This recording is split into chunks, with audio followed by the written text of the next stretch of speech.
What's going on, friends and fans? Ryan Dorn here answering your listener questions sent in to ryan@ryandorn.com. I love to get your questions. By the way, if we don't feature your questions on the podcast or here on the YouTube channel, or you don't get an email back from me, that means we did not receive your question.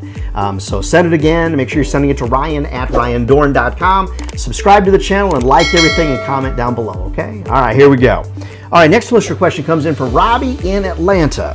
Hey, Robby from Atlanta. Does everybody know I'm from Augusta, Georgia area, so we're real close, Robby. All right, a question from Robby. What does your follow-up plan look like? And if you could, please be very, very specific. How many days are you following up? What are you saying in these emails? Are you using the phone? Appreciate you, Ryan. Every help, any help is appreciated, Robby.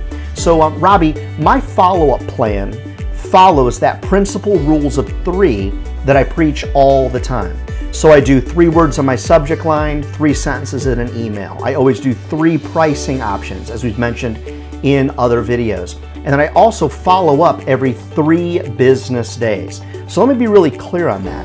If I'm prospecting somebody on Monday, I'm going to do phone call, email, wait 3 business days. So Monday, I'm not going to follow up on Tuesday or Wednesday. My next follow-up is going to be Thursday. So the reason I follow up on a pattern of 3 business days is because you're doing a pattern of 3 on 5, which means that 5 days of the business week.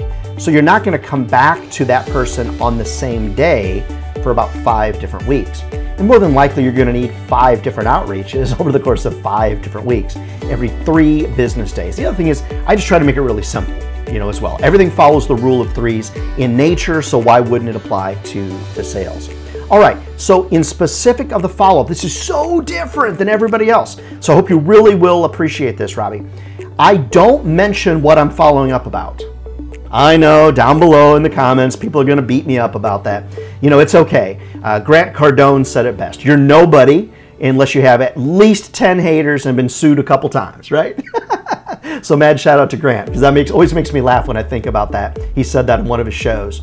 When you think about it, friends, it's so important for us to recognize that what we say in our follow-ups doesn't have to be about what we're following up about. People know why you're emailing them. People know why you're calling them. So why not bring some value to every interaction?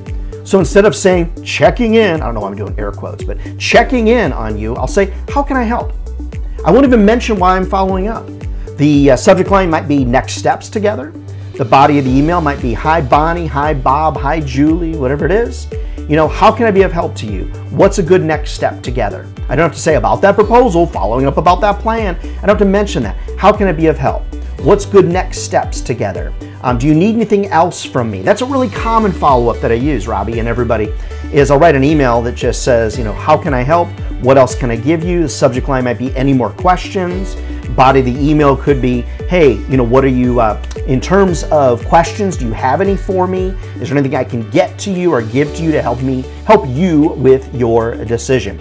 Now, one of the things, Robby, I do in prospecting, and everybody in prospecting and in follow-up is I always start a fresh email. Now, I know people disagree with me. That's okay. Go to their channel if you like that information. What I want to do is make sure that every subject line is different, every email is different, but I keep the emails super short. Friends, I'm just trying to get back on their radar or stay on their radar, be in front of them. They know why I'm following up. Now, we're going to talk in one of our next questions about people getting ghosted during the follow-up process, so I'll save that for another video. But in case you don't get there, one of the secrets in not getting ghosted is giving permission for people to say no if that's their answer. Now again, before you get down below and start burning up the comments on me, recognize that I always want to get a yes. But if you've been in sales as long as me, sometimes just give me a no. I mean, if it's a no, just give it to me. I can handle it, if that's what the answer is. So sometimes my follow-up will be update, question mark will be the subject line, and the body of the email is just any updates appreciated. It's keeping it simple. It's following up every 3 business days just to be persistent enough to keep their attention, but not so persistent that you're annoying out there. So Robby up in Atlanta and everybody out there, I hope that is helpful to you. And just remember, following up every 3 business days, fresh subject lines, fresh emails, and really don't have to mention why you're following up because they know why it is that you're following up. You're good in sales. Never forget, friends, if sales was easy, everybody would be doing it, and they're not. We're not crazy. I used to say that a lot. We're crazy. We're not crazy. This is a great career. It'll feed your family for a lifetime. Keep those questions coming. Ryan@RyanDorn.com. If you need me to come and motivate your team, reach out to me. I'm happy to help. We'll see you next week.